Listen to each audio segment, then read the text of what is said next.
നമസ്കാരം. News and views ആരംഭിക്കുന്നു. Cashless ആക്കാനോ cash ഇല്ലാതാക്കാനോ SBIയുടെ ഈ നയം. ക്യാഷ്ലെസ് ആക്കാനോ ക്യാഷ് ഇല്ലാതാക്കാനോ ഈ നയം. ഇതാണ് ന്യൂസ് ആൻഡ് വ്യൂസ് ഇന്ന് പരിശോധിക്കുന്നത്. ചർച്ചയിൽ പങ്കെടുക്കുന്നത് സംസ്ഥാന ധനമന്ത്രി ഡോക്ടർ TM തോമസ് ഐസക്, പ്രമുഖ സാമ്പത്തിക വിദഗ്ധൻ ഡോക്ടർ KN ഹരിലാൽ, BJP വക്താവ് ശ്രീ MS കുമാർ, ഒപ്പം റിട്ടയർഡ് ബാങ്ക് ഓഫീസേഴ്സ് കോൺഫെഡറേഷന്റെ പ്രതിനിധി, ഒപ്പം മുൻ ലീഡ് ബാങ്ക് മാനേജർ കൂടിയായ ശ്രീ ഗിരീഷ് കുമാർ എന്നിവർ. ഡോക്ടർ TM തോമസ് ഐസക്, ഇന്നിപ്പോൾ രാവിലെ SBIയുടെ ഒരു സർക്കുലറാണ് ഏറ്റവും വലിയ ആശങ്കയുണ്ടാക്കിയത്, വലിയ കൺഫ്യൂഷനുകൾ സൃഷ്ടിച്ചത്. അത് ATMിൽ നിന്ന് എടുക്കുന്ന പണത്തിന് ഓരോ തവണയും 25 രൂപ അടയ്ക്കണം എന്നുള്ള വലിയ കൺഫ്യൂഷൻ ഉണ്ടായതാണ്. അതിനുശേഷം അങ്ങ് ഇന്ന് ഉച്ചയ്ക്ക് വാർത്താ സമ്മേളനം നടത്തി. അതിനുശേഷം ഇന്നിപ്പോൾ വൈകുന്നേരം മറ്റൊരു സർക്കുലർ കൂടി ഇപ്പോൾ SBIയുടേതായി പുറത്തേക്ക് വന്നിട്ടുണ്ട്. ഈ സർക്കുലർ കാര്യങ്ങളെല്ലാം വ്യക്തമാക്കുന്നുണ്ടോ? ഇപ്പോൾ അങ്ങ് ആ സർക്കുലർ കണ്ടിരുന്നോ? ഞാൻ കണ്ടു, എനിക്ക് വ്യക്തമല്ല. ഇപ്പോൾ പുതിയ സർക്കുലറിലും പറയുന്നത് state bank buddy service charges applicable only for buddy customers. Cash withdrawal through ATM. ചില ബഡി കസ്റ്റമർ ATMിൽ നിന്ന് പിൻവലിക്കുകയാണെങ്കിൽ 25 രൂപ കൊടുക്കേണ്ടി വരും. ബാക്കി ആർക്കും ബാധകമല്ല. ബാക്കി കസ്റ്റമേഴ്സിനൊക്കെ പണ്ടുണ്ടായ നിരക്ക് തന്നെയെന്ന് പറയുന്നു. പക്ഷെ അതിൻ്റെ താഴത്ത് കൊടുക്കുന്ന cash withdrawal through business correspondent up to 2000 2.5%. Business കറസ്പോണ്ടൻറ്റിനെ ഉപയോഗിക്കുന്നത് ഏറ്റവും പാവപ്പെട്ട ദുർബല വിഭാഗങ്ങളല്ലേ. ഈ ബാങ്കിൽ ഒരു ദിവസം അവിടെ വന്ന് വരാനുള്ള സമയമില്ലാത്ത, ഫിനാൻഷ്യൽ ഇൻക്ലൂഷന് വേണ്ടിയിട്ട് അവരെ ബാങ്കിങ് സെക്ടറിലേക്ക് കൊണ്ടുവരാൻ വേണ്ടിയിട്ട് ആ ബിസിനസ് കറസ്പോണ്ടൻറ്റിനെ വെക്കുന്നത്. അതുവഴി പിൻവലിച്ചു കഴിഞ്ഞാൽ 2.5% വിഡ്രോവലിന് സർവീസ് ചാർജ് കൊടുക്കണമെന്ന് പറയുന്നതിൽ എന്ത് ന്യായമുള്ളത്? എന്തിനു വേണ്ടിയിട്ടാണോ ബിസിനസ് കറസ്പോണ്ടൻസിനെ കൊണ്ടുവന്നത്? നേർ വിപരീതമല്ലേ. ഡെപ്പോസിറ്റ് ചെയ്ത് കഴിഞ്ഞാൽ 0.25% ആണ്. അപ്പോൾ ഇതാണ് തലക്കെട്ട് കൊടുത്തിരിക്കുന്ന applicable to only buddy customers എന്നാണ്. ഓൾ റൈറ്റ്, അത് ആദ്യത്തെ ലൈൻ അങ്ങനെ വിശദീകരിക്കാം. അതിന് ശേഷമുള്ള 2 കാറ്റഗറീസോ അതിന് വിശദീകരണം കിട്ടുന്നില്ല. ഇതൊരു ആഫ്റ്റർ തോട്ടാണോ എന്ന് എനിക്ക് സംശയം. കാരണം എന്ന് വെച്ച് കഴിഞ്ഞാൽ ഇത് ഇന്നത്തെ പത്രങ്ങളിലൊക്കെ വന്നതല്ലേ. ഞാൻ ഒരു ധൃതി പിടിച്ചൊന്നും പ്രസ്താവിക്കേണ്ട, ഒരു മാറ്റം ഉണ്ടാവും ഇല്ലയോ. 2 മണി വരെ കാത്തു. 2 മണിക്ക് പോലും ഈ ലളിതമായ വിശദീകരണം നൽകാൻ എന്തുകൊണ്ട് SBIക്ക് കഴിഞ്ഞില്ല? ഈ തന്നിരിക്കുന്ന വിശദീകരണത്തിനാണ് ഇപ്പോൾ ഈ പറഞ്ഞ പോലെ ഈ മാറ്റം കൊണ്ട് അവിടെ ഉണ്ടായിട്ടുള്ള പ്രശ്നങ്ങൾ പൂർണ്ണമായിട്ട് തിരുത്തപ്പെടുന്നില്ല. അല്ലെങ്കിൽ അപ്പോൾ അതാണ് ഏറ്റവും പ്രധാനപ്പെട്ട ഒരു കാര്യമായിട്ട് വരുന്നത്. ശരി ഡോക്ടർ ഐസക്, ഇപ്പോൾ നോട്ട് നിരോധനം വന്നതിന് ശേഷം നമ്മൾ നവംബർ 8 ശേഷം കണ്ടതാണ് RBI 60 തവണയാണ് സർക്കുലറുകൾ മാറ്റി മാറ്റി ഇറക്കിയത്. ഓരോ തവണയും അങ്ങേപ്പോലുള്ളവർ ഇടപെടുന്നു, അതിനെക്കുറിച്ചുള്ള ആശങ്കകൾ പങ്കുവെക്കുന്നു, വലിയ പ്രതിഷേധങ്ങൾ വരുന്നു, പുതിയ സർക്കുലർ വരുന്നു. ഒരു തയ്യാറെടുപ്പുമില്ലാതെ ആദ്യമേ പ്രഖ്യാപിച്ചതുപോലെ അഡ്ഹോക്ക് ആയിട്ടുള്ള സർക്കുലറുകളാണ് വരുന്നത്. ഇതും അതുപോലെ തന്നെയാണ്. ഇതൊരു തുടക്കം മാത്രമാണ്. ഇതുകൊണ്ടൊന്നും ഈ ഒരു പുതിയ സർക്കുലർ ഇപ്പോൾ വൈകുന്നേരം വന്നതുകൊണ്ടൊന്നും അവസാനിക്കുന്നില്ല എന്നാണോ അങ്ങ് ഈ പറഞ്ഞതിൻ്റെ അർത്ഥം? ഈ നോട്ട് നിരോധനം വെളിവാക്കിയ ഒരു മനോഭാവമുണ്ട് സർക്കാരിൻ്റേത്. നാട്ടിലെ മനുഷ്യന്മാരുടെ ജോലി ചെയ്തുണ്ടാക്കിയ പണം അതവർ ബാങ്കിൽ ഡെപ്പോസിറ്റ്, എൻ്റെ പണമെന്ന് ബാങ്കിടെ എൻ്റെ സ്വത്താണെന്ന്, അത് ഒരു ഉത്തരവ് വഴി തരുന്നില്ല ഇപ്പോൾ, അല്ലെങ്കിൽ മുഴുവൻ തരില്ല, ഇങ്ങനെ എടുക്കാൻ പറ്റത്തുള്ളൂ എന്ന് ഒരു ചർച്ചയുമില്ലാതെ ഒരു ഉത്തരവിലൂടെ ഇത് പിടിച്ചു പറിക്കാം എന്ന് കാണിച്ചതല്ലേ. ഇതിന് പരം ഒരു ധാർഷ്ട്യമുണ്ട്. ഇത് തന്നെ ഇപ്പോഴും തുടരുന്നത്. ഇപ്പോൾ എന്തൊക്കെ പ്രശ്നങ്ങൾ, ഇപ്പോൾ എനിക്ക് ആദ്യമായിട്ട് ഞാൻ ഈ സ്റ്റേറ്റ് ബാങ്ക് ബഡിയുടെ പേര് കേൾക്കുന്നത്. യഥാർത്ഥത്തിൽ ഈ പറയുന്ന ATM ബഡി വാലറ്റിലേക്ക് പണം ട്രാൻസ്ഫർ ചെയ്യുമ്പോൾ മാത്രം 25 രൂപ ട്രാൻസാക്ഷൻ എന്നാണല്ലോ അവർ പറയുന്നത്. എന്നാൽ ATMുമായിട്ട് ലിങ്ക് ചെയ്യുന്ന പദ്ധതി ലോഞ്ച് ചെയ്തിട്ടില്ലെന്നാണ് എന്നോട് ഞാനൊരു ബാങ്കിങ് വിദഗ്ധനോട് ചോദിച്ചപ്പോൾ പറയുന്നത്. അപ്പോൾ ഇത് ലോഞ്ച് ചെയ്യാത്ത ഒരു പദ്ധതിക്ക് ഇവരെങ്ങനെ, ഇതൊരു ആഫ്റ്റർ തോട്ടാണ്. ഇത് നാട്ടിലുണ്ടാക്കിയിട്ടുള്ള പ്രതിഷേധം ചെറുതല്ല. എങ്ങനെ ഇവർക്ക് ഇതൊക്കെ ചെയ്യാൻ തോന്നുന്നു? പക്ഷേ ഒരു പൊതുമേഖലാ ബാങ്ക് സാമൂഹ്യ ഉത്തരവാദിത്തത്തിൻ്റെ അടിസ്ഥാനത്തിൽ പ്രവർത്തിക്കേണ്ടതെന്ന് വരുന്നവർ, ഫിനാൻഷ്യൽ ഇൻക്ലൂഷന് വേണ്ടി എല്ലാവരെയും കൊണ്ടുവരാൻ വേണ്ടി വേണ്ടവർ, അവരെല്ലാത്തിനും ഫീസ് വെക്കുകയാണ്. അവരാണ് മുന്നിൽ നിന്ന് ചെയ്യുന്നത്. ഇന്ത്യയിലെ ഏറ്റവും വലിയ ബാങ്കാണ് മുന്നിൽ നിന്ന് ചെയ്യുന്നത്, ചെറിയ ബാങ്കുകളല്ല. ഇനിയിപ്പോൾ ഇവർ ചെയ്ത് കഴിഞ്ഞാൽ പിന്നെ ബാക്കിയുള്ളവർക്ക് മറിയിക്കേണ്ട കാര്യമുണ്ട്. യഥാർത്ഥത്തിൽ എന്തിനായി ചാർജ് ഉണ്ടാക്കുന്നത്? കാരണം എന്ന് വെച്ച് കഴിഞ്ഞാൽ ഇവിടുത്തെ മുതലാളിമാർക്ക് വാരിക്കോരി വായ്പ കൊടുത്ത് അതൊക്കെ NBA അവരുണ്ടാക്കിയ നഷ്ടം ജനങ്ങളെ പിഴിഞ്ഞുണ്ടാക്കാൻ വേണ്ടിയിട്ട് ഈ ബാങ്ക് മേധാവികളെ ശ്രമിക്കുന്നത്. ഇതിനൊരു ന്യായമില്ല. ഈ അന്യായമായിട്ടുള്ള സർവീസ് ചാർജുകളൊക്കെ പിൻവലിച്ചേ പറ്റും. ഇപ്പോൾ പറഞ്ഞത് ഈ കാര്യത്തിൽ പുതിയ സർക്കുലറിലും SBI വ്യക്തത വരുത്തിയിട്ടില്ലെന്നാണ് ധനകാര്യമന്ത്രി നോക്കുമ്പോൾ കാണുന്നത്. ഈ ബഡ്ഡിക്ക് മാത്രമാണ് ഈ ചാർജ് എന്ന് പറയുമ്പോൾ തന്നെ ബിസിനസ് കറസ്പോണ്ടന്റുകൾക്ക് 2.5% സർവീസ് ചാർജ് ഈടാക്കുന്നുണ്ട്. ഒപ്പം പണം നിക്ഷേപിക്കുന്നവർക്ക് ചാർജ് കൊടുക്കേണ്ടി വരുന്നുണ്ട്. മറ്റനേകം ചാർജുകൾ നേരത്തെ രാവിലെ പറഞ്ഞതൊക്കെ അവിടെ തന്നെ നിലനിൽക്കുന്നുണ്ട്. എന്താണിത്? നോട്ട് നിരോധിച്ചപ്പോൾ ഉണ്ടായതുപോലുള്ള ആശങ്ക തന്നെയാണോ ഇപ്പോഴും ഉള്ളത്? നോട്ട് നിരോധിച്ചപ്പോൾ നിങ്ങൾ ഉണ്ടാക്കാൻ ശ്രമിച്ച ആശങ്ക പോലെ തന്നെ ഇതും കെട്ടടങ്ങിക്കൊള്ളും. അന്ന് എന്തൊരു പുകിലായിരുന്നു കേരളത്തിൽ, എത്ര ചർച്ചയായിരുന്നു. നമ്മുടെ ബഹുമാനപ്പെട്ട എൻ്റെ മാന്യ സുഹൃത്ത് ശ്രീ തോമസ് ഐസക് പോലും അതിനിശ്ചിതമായി അതിനെ വിമർശിച്ച് രംഗത്ത് വന്ന ആളാണല്ലോ. അപ്പോൾ ഇന്ത്യയിലെ സാധാരണ ജനങ്ങളെ നിങ്ങൾ ഈ പറഞ്ഞ ആക്ഷേപങ്ങളൊന്നും ബാധിക്കുന്നില്ല, അല്ലെങ്കിൽ ആ ആരോപണങ്ങളൊക്കെ അടിസ്ഥാനരഹിതമാണെന്ന് അവർ നിരവധി തവണ തെളിയിച്ചു കഴിഞ്ഞാൽ അതിലേക്കൊന്നും പോകുന്നില്ല. ജനങ്ങളുടെ ഏറ്റവും വലിയ ഇത് പര്യവേക്ഷണം ജനാധിപത്യം തിരഞ്ഞെടുപ്പാണല്ലോ. ആ തിരഞ്ഞെടുപ്പുകളിലൊക്കെ ജനങ്ങൾ നിങ്ങളുടെ അവകാശവാദത്തെ, നിങ്ങളുടെ ഈ ആരോപണങ്ങളെ തള്ളിക്കളഞ്ഞു. അതവിടെ നിൽക്കട്ടെ. ഇപ്പോൾ തന്നെ ഞാൻ SBIയുടെ വക്താവൊന്നുമല്ല. പക്ഷേ SBIക്ക് പറ്റിയ ഒരു കുഴപ്പം എന്താ വെച്ചാൽ അവർ ശരിയായ വിധത്തിൽ ജനങ്ങളെ ധരിപ്പിക്കുന്ന കാര്യത്തിൽ നേരത്തെ പരാജയപ്പെട്ടു. ഇന്ന് ഉച്ചയ്ക്ക് ശേഷം ഇറക്കിയ സർക്കുലർ അവർ 2 ദിവസം മുമ്പ് ഇറക്കണമായിരുന്നു. ഈ സർവീസ് ചാർജ് ഈടാക്കാൻ തുടങ്ങിയത് എന്താ ഇപ്പോഴാണോ? ഇത് UPA സർക്കാരിൻ്റെ കാലം മുതൽ, ശരിക്കും പറഞ്ഞാൽ ബാങ്കുകൾ കമ്പ്യൂട്ടറൈസ്ഡ് ആയ കാലം മുതൽ സർവീസ് ചാർജുകൾ ഈടാക്കുന്നുണ്ട്. അതൊരു പുതിയ കാര്യമൊന്നുമല്ല. നേരത്തെ 5 തവണ സ്വന്തം ബാങ്കുകളിൽ നിന്നും അനദർ ബാങ്കിൽ നിന്നും എടുത്താൽ അതിന് തുക ഈടാക്കുമായിരുന്നു. ആ എമൗണ്ടിൽ ലേശം വർധന ഉണ്ടായിട്ടുണ്ട്. അതിനെക്കുറിച്ച് എൻ്റെ ഡീറ്റെയിൽസിലേക്ക് എനിക്കറിയില്ല. പക്ഷേ പ്രശ്നം എല്ലാ ബാങ്കിങ് സേവനങ്ങൾക്കും ചെറിയൊരു തുക ഈടാക്കും. അത് SBIയുടെ മാത്രമല്ല മറ്റ് ബാങ്കുകളും ചെയ്യുന്നുണ്ടത്. ഒരു കാര്യം ലാലെ, ഇത് കേന്ദ്ര ഗവൺമെൻറ് ദൈനംദിന ഭരണത്തിൽ ഉള്ളതല്ലല്ലോ ഈ ബാങ്കുകൾ. ബാങ്കിങ് റിസർവ് ബാങ്കിൻ്റെ നിയന്ത്രണത്തിലുള്ളതാണ്. അതിന് നേരിട്ടുള്ള ഇതില്ല. പക്ഷേ കർശനമായ നിർദ്ദേശം കേന്ദ്ര ഗവൺമെൻറ് കൊടുത്തിട്ടുണ്ട്. അധികം ഒരു സർവീസിനും കാശ് ഈടാക്കാൻ പാടില്ല എന്ന്. ബാങ്ക് അത് പാലിക്കുമെന്ന് തന്നെയാണ് എൻ്റെ വിശ്വാസം. ഡോക്ടർ തോമസ് ഐസക് പറഞ്ഞ മറ്റ് സേവനങ്ങളുടെ ഡീറ്റെയിൽസ് എനിക്കറിയില്ല. അതിൻ്റെ നിക്ഷേപിച്ചാൽ പണം നഷ്ടപ്പെടുമെന്ന് എനിക്കറിയില്ല. എവിടെ നിന്ന് കിട്ടിയ അറിവാണ് അദ്ദേഹത്തിനെന്ന് എനിക്കറിയില്ല. ഫീസ് ഇപ്പോൾ ഈടാക്കുന്നുണ്ട്. ഈ കാര്യത്തിനകത്ത് സർക്കുലറിലുണ്ട്. ഡിപ്പോസിറ്റ് ചെയ്യുകയാണെങ്കിൽ ഡിപ്പോസിറ്റ് രാവിലെ ഉണ്ട്. ഡിപ്പോസിറ്റ് ചെയ്യുന്നവർക്ക് ഇത്ര ശതമാനം അടയ്ക്കണം. ഈ പൈസ എടുത്തു കഴിഞ്ഞാൽ ഇപ്പോഴും ഉണ്ട്. അത് ഈ പറഞ്ഞ 4 ഉണ്ടായിരുന്ന തവണയ്ക്ക് അപ്പുറം നമ്മുടെ പണമല്ലേ ശ്രീ MS കുമാർ. നമ്മൾ എടുക്കുമ്പോൾ നമുക്ക് 25 രൂപ കൊടുക്കേണ്ടി വരുന്നു പറയുന്നത് 100 രൂപയാണ് ഉള്ളതെങ്കിൽ 75 രൂപ മാത്രമേ നമുക്ക് കിട്ടുന്നുള്ളൂ. അങ്ങനെയല്ലോ. എത്ര തവണ? 5 തവണയിൽ കൂടുതൽ, 10 തവണയിൽ കൂടുതൽ. ഇന്നത്തെ സർക്കുലർ പ്രകാരം കേരളം പോലുള്ള സംസ്ഥാനങ്ങളിൽ 10 തവണ. അത് പുതുതായിട്ടല്ല, നേരത്തെ ഉള്ളതാണ്. അതെ, നേരത്തെ 5 തവണയില്ല. നേരത്തെ 5 തവണ ഉണ്ടായിരുന്നു. മെട്രോ നഗരങ്ങളിൽ 5 തവണ SBIയുടെ ATMിൽ നിന്നും മറ്റ് ATMകളിൽ നിന്നും 3 തവണ.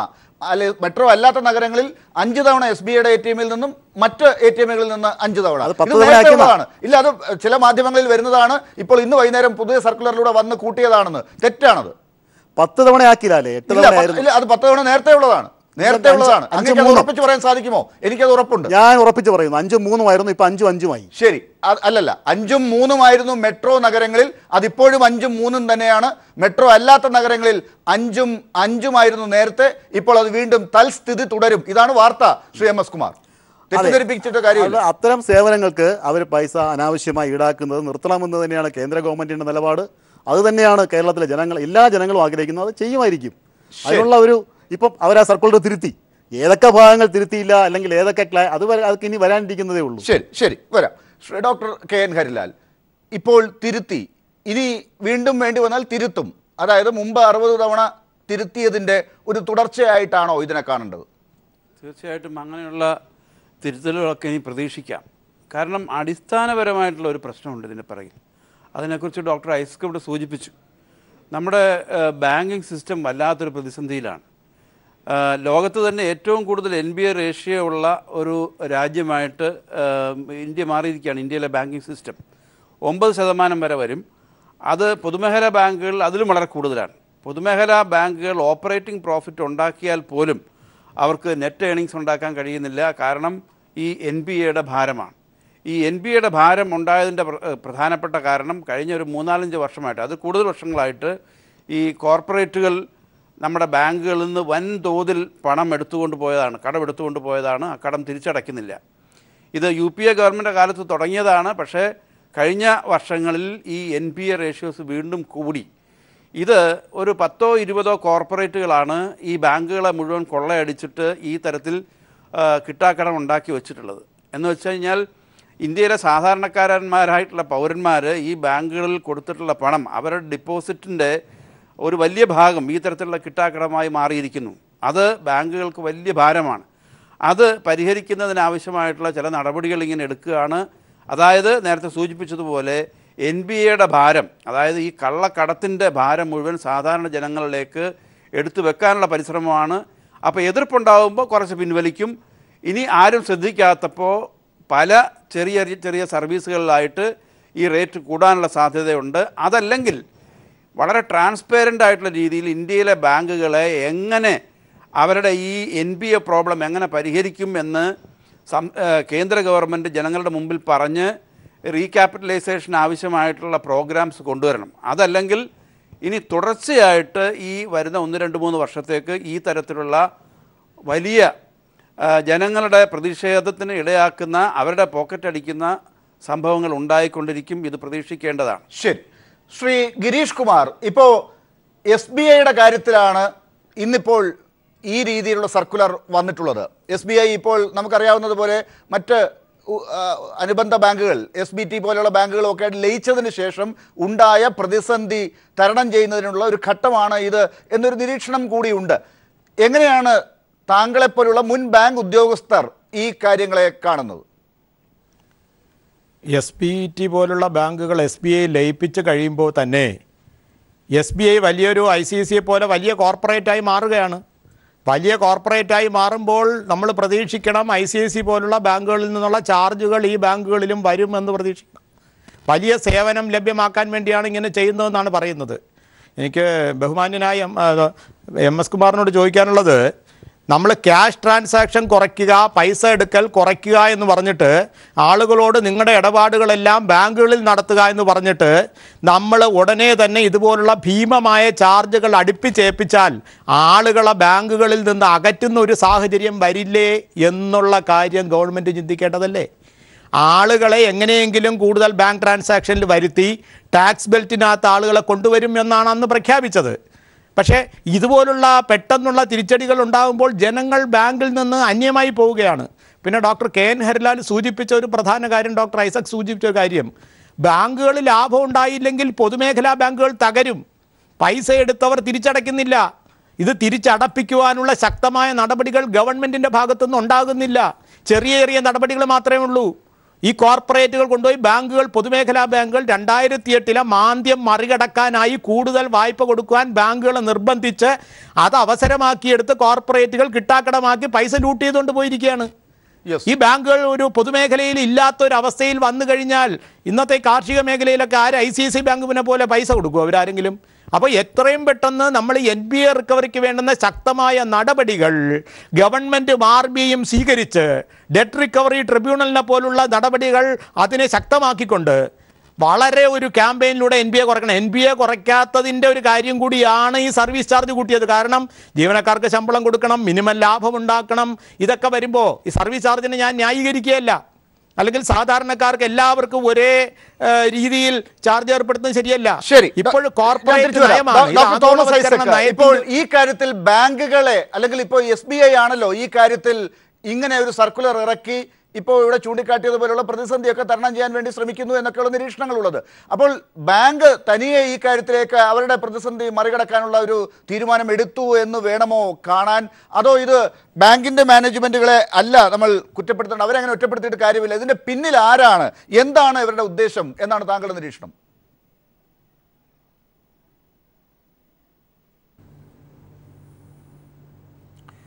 ബാങ്ക് മാനേജ്മെൻറ്റ് തീരുമാനിക്കാതെ ഇങ്ങനെ ചെയ്യാൻ പറ്റത്തില്ലല്ലോ. ബാങ്ക് നേരിടുന്ന പ്രശ്നം എന്താണ്?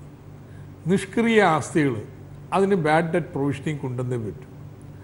ബാഡ് ഡെറ്റ് പ്രൊവിഷനിങ് നമുക്കിപ്പോൾ അവസാനമുള്ള 2016 രണ്ടാമത്തെ ക്വാർട്ടറിലെ ബാഡ് ഡെറ്റ് പ്രൊവിഷനിങ് ആണ്. 7,600 ചില്ലാനം കോടി രൂപയാണ്, 7,669 കോടി രൂപ. അതിൻ്റെ തലേ വർഷത്തെ സെക്കൻഡ് ക്വാർട്ടറിൽ 3,800 കോടി രൂപയുള്ളൂ, നേരെ ഇരട്ടിയായി. ഇതിൻ്റെ ഫലമായിട്ട് ബാങ്കിൻ്റെ ലാഭം, നെറ്റ് പ്രോഫിറ്റ് ഗണ്യമായിട്ട് കുറഞ്ഞു, 35% കുറഞ്ഞു. അതിൻ്റെ ഫലമായിട്ട് ബാങ്കിൻ്റെ ഷെയർ വാല്യൂ 3% കുറഞ്ഞു. ഒരു പക്ഷേ ഇന്ന് ഇതുപോലൊരു സുവിശേഷം അഭിമുഖീകരിക്കുന്ന കണക്കുകൾ നമുക്ക് ലഭ്യമല്ല. അപ്പോൾ സർവീസ് ഇൻകം, ഇൻട്രസ്റ്റ് ഇൻകം പറ്റത്തില്ല, എന്നാൽ സർവീസ് ഇൻകം പരമാവധി വർദ്ധിപ്പിച്ചുകൊണ്ട് ഈ തങ്ങളുടെ ലാഭനിരക്ക്, നെറ്റ് പ്രോഫിറ്റ് നിലനിർത്താനുള്ള പരിശ്രമത്തിൻ്റെ ഭാഗമാണ്. അത് ബാങ്ക് മാത്രമല്ല ചെയ്യുന്നത്, സർക്കാരിന് ഉത്തരവാദിത്വമുണ്ട്. കാരണം സർക്കാർ റീക്യാപിറ്റലൈസ് ചെയ്യണം. ആ ഏർപ്പാട് കൊടുത്തിട്ട് 70,000 കോടി രൂപയാണ്, ഒരു 6 ലക്ഷം കോടി രൂപയെങ്കിലും കൊടുക്കണം. ഈ മുതലാളിമാർക്ക് വാരിക്കോരി സർക്കാർ പറഞ്ഞിട്ടാണ് കൊടുത്ത ഇൻഫ്രാസ്ട്രക്ചർ പ്രൊജക്റ്റിന്. സാധാരണഗതിയിൽ കമേഴ്ഷ്യൽ ബാങ്കുകൾ ദീർഘകാല സൗകര്യങ്ങൾക്ക് വായ്പ കൊടുക്കത്തില്ല. അതുകൊണ്ടാണല്ലോ കമേഴ്ഷ്യൽ ബാങ്ക് എന്ന് പറയുന്നത്. എന്നാൽ ഇന്ന് ഇവരുടെ ബാങ്കുകളുടെ ലെൻഡിങ്ങിൻ്റെ നല്ലൊരു പങ്ക് പശ്ചാത്തല മേഖലയ്ക്ക് സർക്കാർ ഡയറക്റ്റ് ചെയ്തുകൊണ്ട് കൊടുത്തിട്ടുള്ളതാണ്. അതെല്ലാം ഇന്ന് നിഷ്ക്രിയ ആസ്തികളായിട്ട് മാറിക്കൊണ്ടിരിക്കുന്നു. അപ്പോൾ സർക്കാർ റീക്യാപിറ്റലൈസ് ചെയ്യുന്നതിന് പകരം സർക്കാർ പറയുന്ന 2 കാര്യങ്ങളാണ്. ഒന്ന്, നിങ്ങളുടെ ഷെയർ വിറ്റ് പണം ഉണ്ടാക്കിക്കോ, അല്ലെങ്കിൽ പുതിയ ഇഷ്യൂ ചെയ്യും സ്വകാര്യ വ്യക്തികൾക്ക് വേണ്ടിയിട്ട്. ബാക്ക് ഡോർ നാഷണലൈസേഷൻ മാറ്റുക, സ്വകാര്യവൽക്കരണം നടത്തുക. മുതലാളിമാർക്ക് വായ്പ കൊടുത്തു, അത് നിഷ്ക്രിയ ആസ്തിയായി, അതുകൊണ്ട് ഷെയർ മുതലാളിമാർക്ക് വിറ്റ് രക്ഷപ്പെടുക ആണ് ഒന്ന്. രണ്ടാമത്തെ, സർവീസ് ചാർജുകൾ പരമാവധി വർദ്ധിപ്പിക്കുക എന്നുള്ളതാണ്. ഈ സർക്കാർ നയത്തിൻ്റെ ചട്ടക്കൂടിൽ നിന്നുകൊണ്ടാണ് ഈ സ്റ്റേറ്റ് ബാങ്ക് ഓഫ് ഇന്ത്യ പ്രവർത്തിക്കുന്നത്. ഇത്രയും വലിയ സ്ഥാപനം സർക്കാരുമായിട്ട് ബന്ധപ്പെടാതെ ഏതെങ്കിലും അരുന്ധതിയോ ആരെങ്കിലും പറയുന്നുണ്ട്. പക്ഷേ ഡോക്ടർ തോമസ് ഐസക്, നമ്മുടെ ഈ ചർച്ചയിൽ ഇപ്പോൾ ബി.ജെ.പിയുടെ സംസ്ഥാന വക്താവ് ശ്രീ എം.എസ്. കുമാർ പങ്കെടുക്കുന്നുണ്ട്. അദ്ദേഹം പറയുന്നത് എന്താണെന്ന് താങ്കളും ശ്രദ്ധിക്കുന്നുണ്ടാകുമല്ലോ. അതായത് ബി.ജെ.പി ഈ കാര്യങ്ങൾക്കെതിരാണ്. ഇപ്പോൾ SBI പോലെയുള്ള ബാങ്കുകൾ ഇപ്പോൾ ഉണ്ടാക്കിയിരിക്കുന്ന ഈ സർക്കുലർ, ഈ പ്രതിസന്ധിക്ക് എതിരാണ് ബി.ജെ.പി. അതുകൊണ്ട് അവരും കൂടി പറഞ്ഞിട്ടാണ് ഇതാ ഇപ്പോൾ എല്ലാം മാറ്റിയല്ലോ, വൈകുന്നേരം ആയപ്പോഴേക്കും കുറേ കാര്യങ്ങളൊക്കെ മാറ്റിയല്ലോ, ഇനിയും മാറ്റും പലതും എന്നുള്ളതാണ് അവരുടെ വാദം. ഈ വാദം നിലനിൽക്കുന്നതാണോ? ബി.ജെ.പി രാഷ്ട്രീയ പാർട്ടിയല്ലേ. ജനങ്ങളോട് ഇപ്പോൾ നയത്തിൽ ഞങ്ങൾ വ്യത്യാസമൊക്കെ ഇട്ട് ഞങ്ങൾ കഠിനമായിട്ട് എതിർക്കുന്നവരാണെങ്കിലും ജനങ്ങളോട് ഇങ്ങനത്തെ സർവീസ് ചാർജ് ഈടാക്കിയിട്ട് ജനങ്ങളുടെ അടുത്ത് ചെല്ലാൻ പറ്റുമോ? പക്ഷേ ബി.ജെ.പി പറയേണ്ടത്, ബി.ജെ.പി സർക്കാർ കേന്ദ്രം ഭരിക്കുമ്പോൾ ഇങ്ങനെ ഇതാദ്യത്തെ നടപടിയല്ലല്ലോ. നോട്ട് നിരോധനത്തെ തുടർന്നിറങ്ങിയ സർക്കുലറുകൾ ഒന്നിനു പുറകെ ഒന്നായിട്ട് ഇപ്പോൾ ഈ സർവീസ് ചാർജ് സംബന്ധിച്ച് എന്തൊക്കെ ഉത്തരവുകളാണ് ഓരോ ദിവസവും ഇറങ്ങുന്നത്. എങ്ങനെയാണിത് ഇത്തരത്തിൽ നിരുത്തരവാദപരമായ രീതിയിൽ? ബാങ്ക് എന്ന് പറഞ്ഞിട്ടുണ്ടെങ്കിൽ സാമാന്യ യാഥാസ്ഥികമായിട്ടുള്ള സമീപനം സ്വീകരിക്കുന്ന ഒരു സംവിധാനമാണ്. ഇതിപ്പോൾ ഊഹക്കച്ചവടക്കാർ വെറ്റുവെക്കുന്ന പോലെ സാധനങ്ങൾ ചെയ്തുകൊണ്ടിരിക്കുന്ന അവസ്ഥയിലേക്ക് എങ്ങനെ വന്നു? അതിന് ബി.ജെ.പി സർക്കാരിൻ്റെ നയങ്ങൾക്കുള്ള പങ്കെന്ത് എന്നതാണ് എം.എസ്. കുമാർ. ശരി ശരി എം.എസ്. കുമാർ, അതിന് ഒരു മറുപടി. അല്ല, ഞാൻ നേരത്തെ ഒരു കാര്യം പറഞ്ഞു, ലാലത് പറഞ്ഞില്ല. ഞാൻ ചോദിക്കുന്നത്, ഇത് പെട്ടെന്നല്ലല്ലോ ഈ ബാങ്കുകളിൽ സർവീസ് ചാർജ് ഏർപ്പെടുത്തിയത്. 8-10 വർഷമായി നമ്മുടെ രാജ്യത്തെ ബാങ്കുകൾ സർവീസ് ചാർജ് ഈടാക്കുന്നുണ്ട്. എന്താ അതുവരെ എതിർക്കാതിരുന്നത്? ഇപ്പോഴത്തെ എതിർപ്പിൻ്റെ പിന്നിലൊരു പൊളിറ്റിക്സ് ഉണ്ട്, അത് നിങ്ങൾ കാണാതെ പോകരുത്.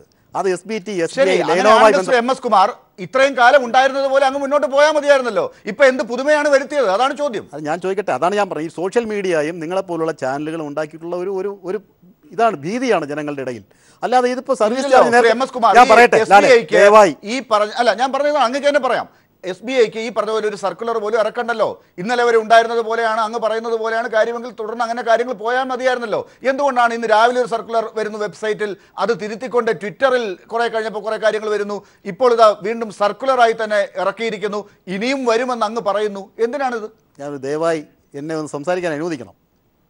ഇന്ന് രാവിലെ മുതൽ സോഷ്യൽ മീഡിയയിലുള്ള പ്രചരണങ്ങൾ, അത് ഏറ്റെടുത്തുകൊണ്ട് ചില ചാനൽ ചർച്ചകൾ, ഞാൻ ചോദിക്കട്ടെ, അപ്പോൾ SBI അവരെ ക്ലാരിഫിക്കേഷൻ കൊണ്ടുവരും.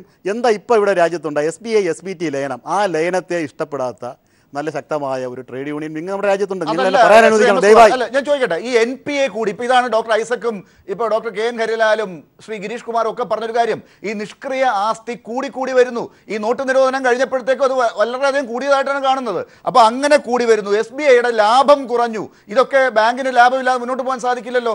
ഇതൊക്കെ ആരുടെ ഉത്തരവാദിത്തമില്ലാത്ത നടപടികൾ കൊണ്ടുണ്ടായതാണ്. 8-10 കൊല്ലമായി രാജ്യത്ത് ഇതൊക്കെ സംഭവിച്ചപ്പോൾ ഡോക്ടർ ഹരിലാലിനും ഡോക്ടർ തോമസ് ഐസക്കിനും മറ്റു സുഹൃത്തുക്കൾക്കും ഒന്നും ഇതിൽ പരാതി മാറ്റുമെന്ന് പറഞ്ഞു നിങ്ങൾ കൊണ്ടുവന്ന നടപടികളാണല്ലോ ഇപ്പോൾ ഈ രീതിയിലേക്ക് എത്തിയത്. അല്ല, ഞാൻ ചോദിക്കുന്നത് ഇപ്പൊ മാത്രം പൊടുന്നനെ ഇന്നലെ മാത്രം ഇത് പൊട്ടി വീണതല്ലോ. ഈ അപവാദം, ഈ പ്രചരണങ്ങൾ ഇങ്ങനെ നടക്കുന്നതുകൊണ്ട് SBI ക്ലാരിഫിക്കേഷനായിട്ട് വന്നു. അതിൽ ഓരോ വിഷയത്തിലും ക്ലാരിഫിക്കേഷൻ വേണമെങ്കിൽ അവർ തരുമായിരിക്കും. ഞാൻ നേരത്തെ പറഞ്ഞു, ഞാൻ SBIയുടെ വക്താവായിട്ടല്ല ഞാൻ സംസാരിക്കുന്നത്. SBIയുടെ ഇത്തരം നടപടികളോട് നമുക്ക് പരമാവധി ആൾക്കാരെ ബാങ്കുകളിൽ എത്തിക്കുക, ബാങ്കിങ് ഇടപാടുകൾ കൂടെ എല്ലാ കാര്യങ്ങളും നടത്തിക്കുക എന്നുള്ളത് തന്നെയാണ് ഗവൺമെന്റിന്റെ നയം. എത്ര തവണ അത് വ്യക്തമാക്കിയതാണ്. അതിനുവേണ്ടിയാണല്ലോ ഗവൺമെന്റ് അത്തരത്തിലുള്ള നമ്മുടെ ബാങ്കിങ് മേഖല ശക്തിപ്പെടണം. ആ ശക്തിപ്പെടുത്താൻ വേണ്ടിയിട്ടാണ് പല ബാങ്കുകളായി നിൽക്കുന്നതിനെ യോജിപ്പിക്കാൻ ശ്രമിക്കുന്നത്. ഇനിയും ബാങ്കുകളുടെ ലയനം ഉണ്ടാവും. അതിനെയൊക്കെ ഗവൺമെന്റിന്റെ നയം ഇങ്ങനെ തന്നെയാണ്, അതിനനുസരിച്ച് ബാങ്കുകൾ പോവുകയാണ് ചെയ്യേണ്ടത്. അതിന് പോകാനാണ് ഇപ്പോൾ SBIയും പ്രേരിപ്പിക്കുന്നത് എന്ന് MS കുമാർ പറയുമ്പോൾ അത് വിശ്വസിക്കാനാകുന്നതാണോ? ഈ ബാങ്കിങ് മേഖലയിൽ വന്നിട്ടുള്ള റിഫോംസിനെതിരായിട്ട് ആരും അപകട സൂചനയൊന്നും നൽകിയില്ല, ആരും എതിർത്തില്ല എന്ന് പറഞ്ഞാൽ അത് അങ്ങേയറ്റത്തെ ആത്മവഞ്ചനയായിരിക്കും. കാരണം ഇന്ത്യയിൽ റിഫോംസ് നടന്നതിൽ ഏറ്റവും ശക്തമായിട്ടുള്ള എതിർപ്പ്, അതുപോലെ തന്നെ ഏറ്റവും ശക്തമായ അപകട സൂചന നൽകിയിട്ടുള്ള മേഖല ബാങ്കിങ് മേഖലയാണ്. ഈ അപകടം ഉണ്ടാവുമെന്നുള്ളത് കഴിഞ്ഞ 3 വർഷമായിട്ട് ട്രേഡ് യൂണിയനുകൾ, ബാങ്കിങ് ട്രേഡ് യൂണിയനുകൾ ആവർത്തിച്ച് മുന്നറിയിപ്പ് കൊടുത്തിട്ടുള്ളതാണ്. പ്രത്യേകിച്ചും NBAയുടെ കാര്യം. ഈ UPA ഗവൺമെൻറ് അവസാന നാളുകളിൽ അത് വർദ്ധിച്ചപ്പോഴും ഈ ഗവൺമെൻറ് വന്നതിന് ശേഷം വീണ്ടും NBA ഉയർന്നപ്പോഴും അത് ആവർത്തിച്ച് ഇന്ത്യയിലെ ഇടതുപക്ഷം, പ്രത്യേകിച്ചും ട്രേഡ് യൂണിയൻ പ്രസ്ഥാനം ഇതിനെതിരായിട്ടുള്ള എല്ലാ ഞാനതല്ല സൂചിപ്പിച്ചത്. സർവീസ് ചാർജ് ആദ്യം ഏർപ്പെടുത്തിയപ്പോൾ അതിനെക്കുറിച്ച് ഒരു അക്ഷരം നിങ്ങൾ ആരും എതിർത്തിട്ടില്ല. സർവീസ് ചാർജ് ഇപ്പോഴല്ലല്ലോ എല്ലാ മേഖലയിലും ബാങ്ക് ചെക്ക് കൊടുക്കുന്നതിന്, ഒരു ബാങ്കിൽ നിന്ന് വേറൊരു ബാങ്കിലേക്ക് അക്കൗണ്ട് മാറ്റുന്നതിന് ഇതിനൊക്കെ സർവീസ് ചാർജ് ഈടാക്കാറുണ്ടായിരുന്നു വർഷങ്ങളായിട്ട്. ഇതുവരെ എതിർത്തില്ലല്ലോ. പറയാനുണ്ട്, ഒരു കാര്യം പറയാനുണ്ട്. ശ്രീ ഗിരീഷ് കുമാർ പറയൂ. ഈ അക്കൗണ്ട് ക്ലോസ് ചെയ്യുന്നതിന് ചാർജ് നേരത്തെ ഉണ്ടായിരുന്നില്ല. അതുപോലെ ക്യാഷ് അടയ്ക്കുന്നതിനും ക്യാഷ് എടുക്കുന്നതിനും ചാർജ് ഉണ്ടായിരുന്നില്ല. അതൊക്കെ ഈ ഡിമോണിറ്റൈസേഷന് ശേഷം വന്നിട്ടുള്ളതാണ്. അതുപോലെ BSBD പ്രധാനമന്ത്രിയുടെ ജൻധൻ യോജന പ്രകാരം ഓപ്പൺ ചെയ്യുന്ന അക്കൗണ്ടിന് ചെക്ക് ബുക്ക് സൗജന്യമായി കൊടുത്തിരുന്നു. 30 രൂപ, 75 രൂപ, 150 രൂപ എന്ന് പറഞ്ഞ് ചാർജ് ഏർപ്പെടുത്തിയിരിക്കുന്ന ഇപ്പോഴാണ്. മുൻകാലത്ത് നിങ്ങൾക്ക് DD എടുക്കുന്നതിന് ചാർജ് ഉണ്ടാവും, ലോക്കറിന് ചാർജ് ഉണ്ടാവും. അതുപോലെ ഇപ്പോഴത്തെ രണ്ടാമത്തെ സർക്കുലറിൽ അവ്യക്തതയുണ്ട്. എന്താണ് അവ്യക്തത? ഞങ്ങൾ ഇന്ന് വേറൊരു ബാങ്കിൽ പോയി പൈസ എടുത്താൽ ഉടൻ നമ്മുടെ മൊബൈലിൽ മെസ്സേജ് വരികയാണ് 23 രൂപ പിടിച്ചു എന്നുള്ളത്. അത് വേവ് ചെയ്യാൻ SBIക്ക് പറ്റത്തില്ല. കാരണം എല്ലാ ബാങ്കുകളിലും അതർ ബാങ്കിൽ പോയി ട്രാൻസാക്ഷൻ ചെയ്യുന്നത് മിനിമം 3-4 കഴിഞ്ഞു കഴിഞ്ഞാൽ ചാർജ് ആവും. അപ്പോൾ ഇന്ന് തൽക്കാലത്തെ രോഷം തണുപ്പിക്കാൻ വേണ്ടിയാണ് രണ്ടാമത്തെ സർക്കുലർ ചില കാര്യങ്ങൾ പറഞ്ഞിരിക്കുന്നത്. ഞങ്ങൾക്ക് നല്ലവണ്ണം അറിയാം. പിന്നെ ഒരു കാര്യം, അവരുടെ ഒരു വെർഷൻ എന്ന് പറയുന്നത് ഇപ്പോൾ ഇൻകം കുറഞ്ഞപ്പോൾ അതർ ഇൻകം കൂട്ടുവാനുള്ള മറ്റൊരു മാർഗമായി സർവീസ് ചാർജ് എടുത്തിരിക്കുകയാണ്. ശ്രീ MS കുമാർ, അങ്ങനെയാണെങ്കിൽ പണം ബാങ്ക് ഉണ്ടാക്കേണ്ടത് ലോൺ കൊടുത്ത് പലിശ ഉണ്ടാക്കിയോ ഒന്നുമല്ല, ഇങ്ങനെ ഇട്ടിരിക്കുന്ന പണത്തിൽ നിന്ന് കമ്മീഷൻ അടിച്ചാണ് എന്നുള്ള നിലയിലേക്ക് കാര്യങ്ങൾ പോവുകയാണെങ്കിൽ ഇത് എവിടെ ചെന്ന് അവസാനിക്കും? ഇത് സ്വകാര്യ ബ്ലേഡ് കമ്പനികൾ നടത്തുന്നതിന് തുല്യമല്ലേ കാര്യങ്ങൾ? ചെയ്യരുത്. മിനിമം ബാലൻസ് മെയിൻറ്റെയിൻ ചെയ്യണമെന്നാണ് പറഞ്ഞിരിക്കുന്നത്. അല്ല, നിങ്ങൾ ഇട്ട ക്യാഷ് എടുക്കാൻ പാടില്ലെന്ന് ആരാ പറയുന്നത്? എടുക്കുന്നതിന് 25 രൂപ കൊടുക്കണ്ടേ? ചെക്ക് ബുക്കും നിങ്ങൾ ATM കാർഡും അങ്ങനെയുള്ള ഫെസിലിറ്റീസ് ബാങ്കിൽ നിന്ന് വാങ്ങുമ്പോൾ ഒരു മിനിമം ബാലൻസ് നിങ്ങൾ മെയിൻറ്റെയിൻ ചെയ്യണം. പണം ഇടുന്നതിന് പൈസ ഇതെവിടെയാണ്? ലോകത്ത് എവിടെയാണ് പണം ഇടുന്നതിന് പൈസ? സാർ, ഒരു കാര്യം ശ്രദ്ധിക്കാനുള്ളത്, കോർപ്പറേറ്റുകൾക്ക് ലോൺ എടുക്കുന്നതിന് ബാങ്കുകളിൽ ഇപ്പോൾ പ്രയാസം നേരിട്ടപ്പോൾ അവർ ബോണ്ട് മാർക്കറ്റിൽ നിന്ന് ക്യാപിറ്റൽ ഉണ്ടായിക്കൊള്ളാൻ പറഞ്ഞിരിക്കുകയാണ്. അതായത് ബാങ്കുകളിൽ ലോൺ എടുത്ത് കിട്ടാക്കടമായി തിരിച്ചടയ്ക്കാതിരിക്കുന്നത് ഒരു പൊതു അംഗീകൃത നടപടിയാക്കി വെച്ചാൽ പൊതുമേഖലാ ബാങ്കുകളെല്ലാം തകർന്നു പോകില്ലേ? പകരം ബോണ്ട് മാർക്കറ്റിൽ നിന്ന് കോർപ്പറേറ്റുകൾക്ക് ഹ്രസ്വകാല വായ്പ എടുക്കുവാനായി ഈ ഗവൺമെൻറ് അനുവാദം കൊടുത്തിരിക്കുന്നു. അതേസമയം ചെയ്യേണ്ടത് എന്താണ്? പൊതുമേഖല ഇന്ത്യയിലെ ബാങ്കുകളെ, കാർഷിക മേഖലയ്ക്ക് വായ്പ പോകുന്നില്ല. ഇന്ന് ബാങ്കുകൾക്ക് ലോൺ കൊടുക്കുവാൻ ഭയമായി തീർന്നിരിക്കുന്നു. ഈ ഭയത്തിൽ നിന്ന് ബാങ്കുകളെ മോചിപ്പിച്ചെങ്കിൽ മാത്രമേ രാജ്യ വികസനത്തിന് ആവശ്യമായിട്ടുള്ള ലോണുകൾ. ഡോക്ടർ KN ഹരിലാൽ, ഇപ്പോൾ ഈ പറഞ്ഞ രീതിയിലൊക്കെ കാര്യങ്ങൾ മുമ്പും സർവീസ് ടാക്സ് ഒക്കെ ഉണ്ട് എന്നുള്ള രീതിയിലാണ് ഇപ്പോൾ ശ്രീ MS കുമാർ പറഞ്ഞുകൊണ്ടിരിക്കുന്നത്. അതുപോലെ പല രീതിയിലും നമുക്ക് തന്നെ കൗതുകകരം എന്ന് തോന്നുന്ന രീതിയിലാണ് ഈ സർവീസ് ടാക്സിൽ ഇപ്പോൾ പല ഇനത്തിലും വന്നിരിക്കുന്നത്. ഈ സീറോ ബാങ്ക് അക്കൗണ്ട് എന്ന് പറയുന്നത് ജൻധൻ അക്കൗണ്ട് പ്രധാനമന്ത്രി വളരെയധികം കൊട്ടിഘോഷിച്ച് കൊണ്ടുവന്നൊരു പദ്ധതിയാണത്. അതിലുള്ള ആളുകൾ ആണ് മറ്റ് സംസ്ഥാനങ്ങളിലും പിന്നോക്കം നിൽക്കുന്ന സംസ്ഥാനങ്ങളിലും ഒക്കെയുള്ള പാവം തൊഴിലാളികളൊക്കെ. അവരാരും ഈ ബാങ്കിൽ പോയി കാര്യങ്ങൾ ചെയ്യാൻ പോലും അറിയാത്തവരാണ്. അവർക്കാണ് ഇപ്പോൾ ഇന്ന് സമരം നടത്തിയപ്പോൾ ആനുകൂല്യം കിട്ടാത്തത്. DYFI ഒക്കെ ഇവിടെ സമരം നടത്തി ഇപ്പോൾ പുതിയ സർക്കുലർ ഇറക്കി ഈ രീതിയിൽ പഴയ സ്ഥിതി തുടരുമെന്ന് പറയുമ്പോഴും ബേസ് അക്കൗണ്ടിൽ സീറോ ബാലൻസ് അക്കൗണ്ട് ഉള്ളവർക്ക് ഈ ചാർജ് ഈടാക്കുമെന്നാണ് പറയുന്നത്. സാധാരണക്കാർക്ക് ഇത് ബാധിക്കുന്ന അവസ്ഥ തന്നെയല്ലേ ഉള്ളത്? ഇത് ലോക്കർ ഉപയോഗത്തിനൊക്കെ ഉള്ള പ്രത്യേകമായിട്ടുള്ള സർവീസസിന് നേരത്തെ സർവീസ് ചാർജുകൾ ഉണ്ടായിരുന്നു. പക്ഷേ ഇന്നിപ്പോൾ അങ്ങനെയല്ല വന്നിരിക്കുന്നത്. ഇത് വ്യാപകമായിട്ട് ഈ സർവീസ് ചാർജുകളിലേക്ക് വന്നിരിക്കുന്നു. അതിൽ ഈ ബിസിനസ് കറസ്പോണ്ടൻ്റൊക്കെ അങ്ങേയറ്റത്തെ അനീതിയാണ് ഈ സർവീസ് ചാർജുമായിട്ട് ബന്ധപ്പെട്ട് വന്നിരിക്കുന്നത്. ഇവിടെ മനസ്സിലാക്കാനുള്ള കാര്യം അടിസ്ഥാന പ്രശ്നം അവിടെ നിൽക്കുകയാണ്. അതായത് ഈ ബാങ്കുകളുടെ കിട്ടാക്കടം അത് കൂടി അവർക്ക് നിൽക്കാൻ പറ്റാത്ത പ്രതിസന്ധിയിലേക്ക് പോയിരിക്കുകയാണ്. ആ പ്രതിസന്ധി പരിഹരിക്കാൻ കേന്ദ്ര ഗവൺമെൻറ് നടപടിയെടുത്തില്ലെങ്കിൽ നമ്മുടെ ബാങ്കിങ് സിസ്റ്റം ആകെ കുഴപ്പത്തിലേക്ക് പോകും. ബാങ്കുകൾ ഇതല്ലെങ്കിൽ മറ്റ് നടപടികൾ എടുത്ത് കൂടുതൽ വരുമാനം ഉണ്ടാക്കാൻ നോക്കും, സർവീസ് ചാർജ് ഈടാക്കും, അതുപോലെയുള്ള അപകടത്തിലേക്ക് ബാങ്കിങ് വ്യവസ്ഥ പോകും. അപ്പോൾ ഇത് ഒരു അടിയന്തര ഘട്ടമാണ്. ഇതിൻ്റെ ഗൗരവം മനസ്സിലാക്കിക്കൊണ്ട് കേന്ദ്ര ഗവൺമെൻറ് നടപടിയെടുക്കണം. എന്ന് പറഞ്ഞു കഴിഞ്ഞാൽ ഇന്ത്യയിലെ ഏറ്റവും പ്രധാനപ്പെട്ട ഏറ്റവും വലിയ 20 കോർപ്പറേറ്റുകൾ, ആ കോർപ്പറേറ്റുകൾ എടുത്ത കടത്തിന് അവരെ കൊണ്ട് കണക്ക് പറയിക്കാൻ കഴിയണം. അതല്ലെങ്കിൽ ഈ റീക്യാപിറ്റലൈസേഷൻ ആവശ്യമായിട്ടുള്ള പണം ബജറ്റിൽ നിന്ന് നീക്കി വെച്ച് കൊടുക്കണം. അതല്ലെങ്കിൽ ഈ പ്രശ്നം പരിഹരിക്കാൻ പോകുന്നില്ല. ഇതിപ്പോൾ ഈ നമ്മുടെ ന്യൂ മീഡിയയിലൊക്കെ വന്ന ചർച്ച അതെല്ലാം ജനങ്ങളെ ബാധിക്കുന്ന പ്രശ്നങ്ങളായതുകൊണ്ടാണല്ലോ അവർ ഈ ചർച്ച ഉന്നയിച്ചുകൊണ്ട് വരുന്നത്. ഇന്ന് നമ്മുടെ രാജ്യത്താകമാനം ഇതിനെതിരായിട്ടുള്ള ശക്തമായിട്ടുള്ള പ്രതിഷേധം വന്നു. ആ പ്രതിഷേധമെല്ലാം ഒരു കാരണവുമില്ലാതെ ഉണ്ടാകുന്ന പ്രതിഷേധം രാഷ്ട്രീയത്തിന്റെ ഭാഗമായിട്ട് പോലുമല്ല. എല്ലാവരും ഒരുപക്ഷെ BJP അനുകൂലിക്കുന്നവർ പോലും ഇന്ന് സമൂഹ മാധ്യമങ്ങളിൽ വളരെയധികം പ്രതിഷേധിക്കുന്നത് കണ്ടിട്ടുണ്ടാകും. ഒരുപക്ഷെ MS കുമാറിന് അത് അറിയായിരിക്കും. അതുകൊണ്ടായിരിക്കും SBI ഈ രീതിയിലേക്ക് ഒരു ക്ലാരിഫിക്കേഷനുമായിട്ട് ഇപ്പോൾ വരികയെങ്കിലും ചെയ്തത്. പക്ഷേ ശ്രീ MS കുമാർ, ഇവിടെ ഇപ്പോൾ എല്ലാവരും ചൂണ്ടിക്കാട്ടിയതുപോലെ ഒരു അവസ്ഥയാണ് ഉള്ളതെങ്കിൽ ഈ മാർക്കറ്റിലേക്ക് പണം വരാത്തൊരവസ്ഥയാണ് ഉണ്ടാകുക. ജനങ്ങൾ ആരും തന്നെ ബാങ്കിലേക്ക് പണം ഇടാനായിട്ട് പേടിക്കുന്ന ഒരു അവസ്ഥയുണ്ട്. ബാങ്കുമായിട്ടുള്ള ഇടപാടുകളിലേക്ക് പോകുന്നത് പോലും അവർ മടിക്കുന്ന ഒരു അവസ്ഥയുണ്ട്. പണമെല്ലാം വീട്ടിൽ പിടിച്ച് വെച്ചിരിക്കുന്ന ഒരു അവസ്ഥയുണ്ടാകും. അങ്ങനെ വരുമ്പോൾ മാർക്കറ്റിൽ പണം ഇല്ലാതെ പോകുമ്പോൾ സാമ്പത്തിക വളർച്ച എന്നുള്ള നിങ്ങളുടെ വലിയ പ്രതീക്ഷയ്ക്കല്ലേ കോട്ടം തട്ടുക? വല്ലാണ്ട് തെറ്റിദ്ധരിപ്പിക്കുകയാണ് ആൾക്കാരെ. നിങ്ങൾ എവിടുന്നാണ് ഈ പണം നിക്ഷേപിച്ചാൽ ബാങ്ക് പൈസ ഈടാക്കുന്നുള്ള സർക്കുലർ കണ്ടത്? ദയവായി എന്നെ ഒന്ന് കാണിക്കൂ, അല്ലെങ്കിൽ അതൊന്ന് വായിക്കൂ. തീർച്ചയായിട്ടും വായിക്കൂ. നിങ്ങൾക്ക് എവിടുന്നാ ഇതൊക്കെ കിട്ടുന്നത്? ഇങ്ങനെ ഈ സർവീസ് ഞാൻ പറഞ്ഞല്ലോ, നേരത്തെ ഉള്ള സർവീസ് ചാർജുകൾ ഇപ്പോഴും ഉണ്ട്. അതിന് കൂട്ടലുണ്ടായിരിക്കും. അപ്പം കൈരളി ചാനൽ ആരംഭിച്ച കാലത്ത് പരസ്യത്തിന് വാങ്ങിയിരുന്ന കാശല്ലല്ലോ നിങ്ങൾ ഇപ്പോൾ വാങ്ങുന്നത്. ആനുപാതികമായി അതിനുള്ള വർധന ഉണ്ടായിട്ടുണ്ടാവാം. അതിനെയൊന്നും ഞാൻ ന്യായീകരിക്കുകയല്ല. അതൊക്കെ പിൻവലിക്കണമെന്ന് തന്നെയാണ് ഞങ്ങളുടെ ആഗ്രഹം, ഞങ്ങളുടെ അഭിപ്രായം. പക്ഷേ ബാങ്ക് പണം നിക്ഷേപിച്ചാൽ അതിൻ്റെ പലിശ ഈടാക്കും. ബാങ്കില് അല്ല, ആ കാര്യങ്ങളൊക്കെ മാറ്റി വെക്കൂ. ഞാനിപ്പോ പറഞ്ഞതിനകത്ത് പ്രശ്നമുണ്ടെന്നുണ്ടെങ്കിൽ ഇല്ല, എനിക്ക് എന്റെ കയ്യിൽ ഇപ്പോൾ അത് കിട്ടുന്നുണ്ട്, ഞാൻ അതിലേക്ക് വരാം. പക്ഷെ അതിനു മുമ്പ് NPA കൂടിയതിന് ഉത്തരവാദിത്തം നിങ്ങൾക്കുമുണ്ട്. നിങ്ങൾ UPA സർക്കാരിനെ കുറ്റപ്പെടുത്തി വന്നവരാണ്. പക്ഷേ ഇപ്പോൾ നിങ്ങൾ അതിന്റെ ഇരട്ടിയാക്കിയിരിക്കുന്നു NPA.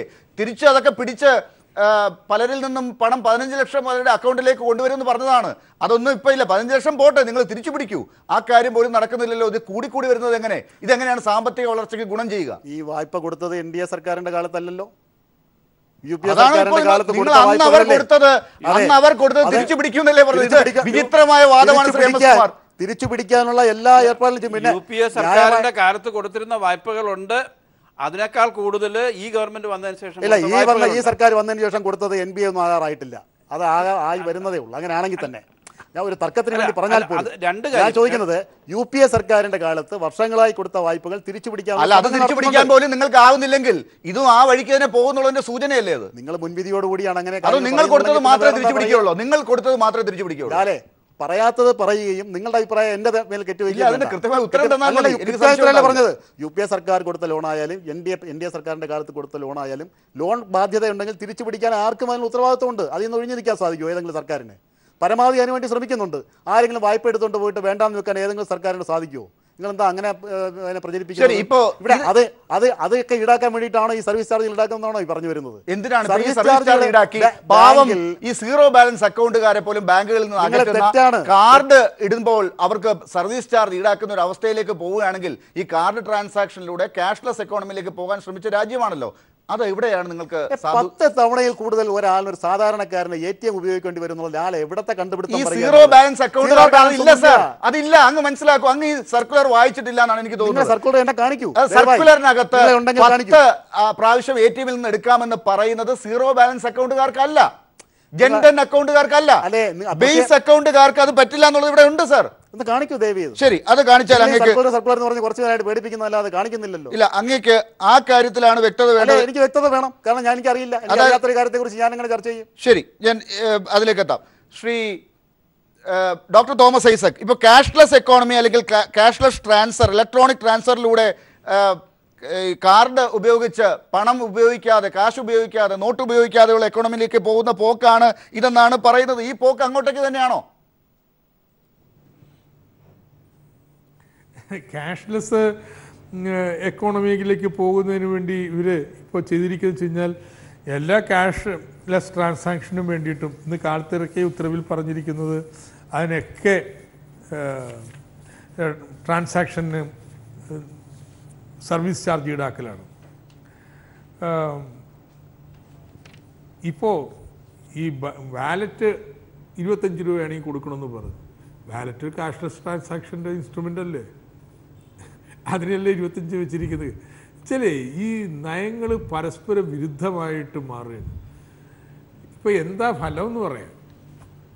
നാട്ടുകാരും പൈസ കൊണ്ടുപോയിട്ട് ബാങ്കിലിടില്ല. എന്ത് വിശ്വസിച്ച് ബാങ്കിൽ കൊണ്ടുപോയിടുന്നത്? നാളെ പറയുകയാണെങ്കിൽ പണം കൊടുക്കാൻ പറ്റുള്ളൂ എന്ന് പറഞ്ഞാലോ? ഈ ബാങ്ക് എന്ന് പറയുന്ന ഒരു വിശ്വാസത്തിൻ്റെ അടിസ്ഥാനത്തിൽ പ്രവർത്തിക്കുന്ന സ്ഥാപനമാണ്. അതിൻ്റെ വിശ്വാസ്യതയെ ആകെ തകർക്കുന്ന രീതിയിലുള്ള ഏർപ്പാടുകളല്ലേ. അങ്ങനെ ബാങ്കിൽ കൊണ്ടുപോയി ക്യാഷ് ഇട്ടില്ലെങ്കിൽ എന്ത് സംഭവിക്കും? നാളെ ബാങ്കിന് ക്യാഷ് കൊടുക്കാനുണ്ടാവില്ല. രാജ്യത്ത് കൂടുതൽ പണം അച്ചടിച്ചുകൊണ്ടിരിക്കുകയാണ്. ഒരു 4-5 മാസം കൂടി കഴിയുമ്പോൾ പിൻവലിച്ച എല്ലാ നോട്ടും മാർക്കറ്റിലെത്തും. നോട്ടിൻ്റെ എണ്ണം കുറയുന്നില്ല.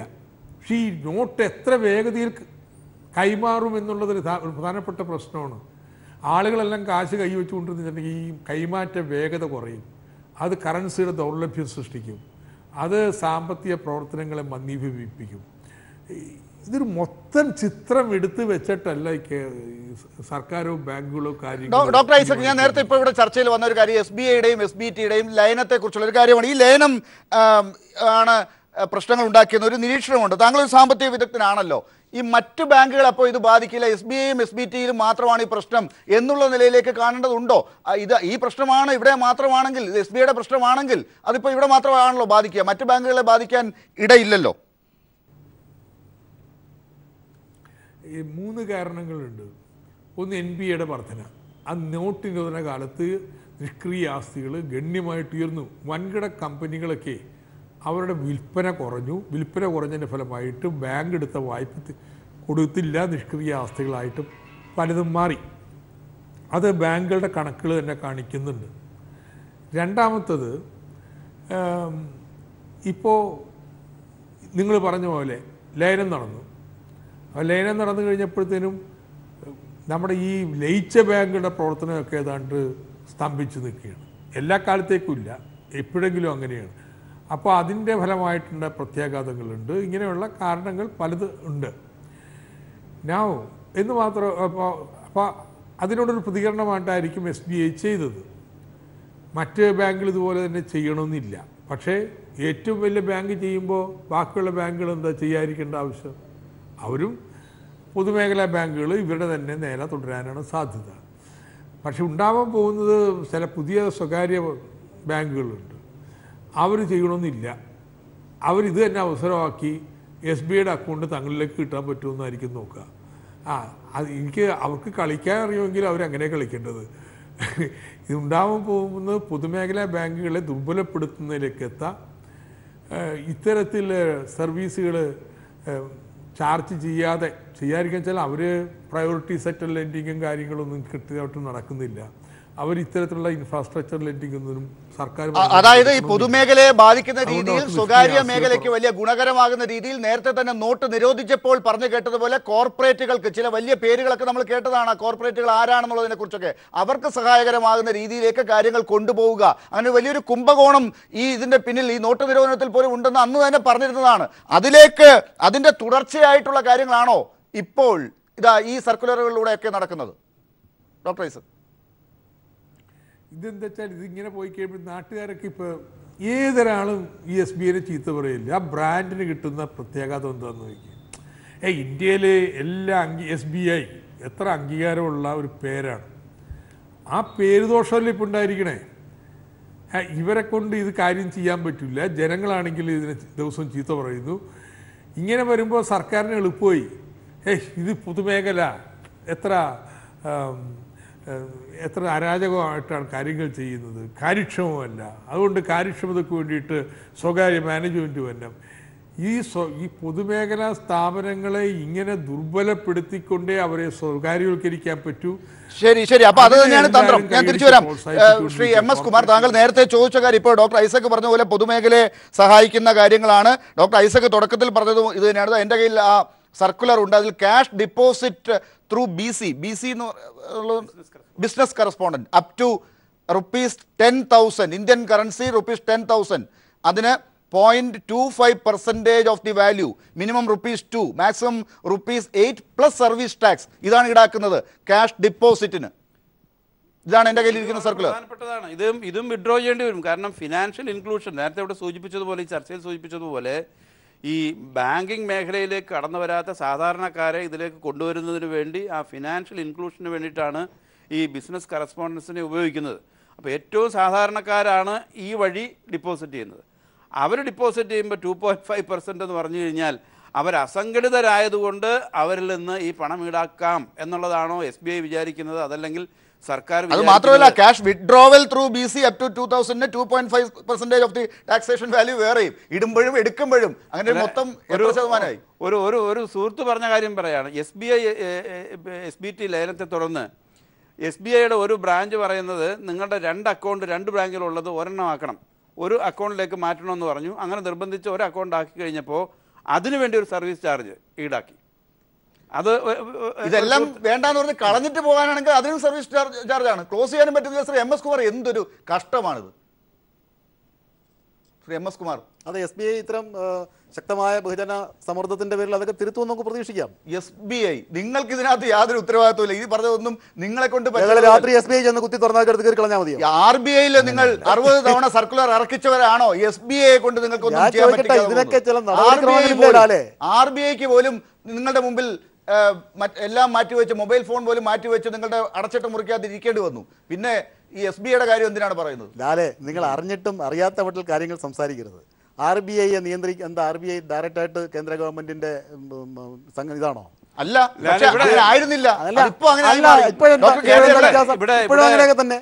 അതൊരു സ്വതന്ത്രമായ തീരുമാനങ്ങൾ എടുക്കാൻ കഴിയുന്ന ഇന്ത്യൻ ബാങ്കിംഗ് രംഗത്തെ നിയന്ത്രിക്കുന്ന ശക്തിയാണത്. കേരളത്തിന്റെ കോൺഗ്രസിൽ ഒരു പ്രസക്തമായിട്ടൊരു ഇഷ്യൂ വരുന്നുണ്ട് ഇവിടെ.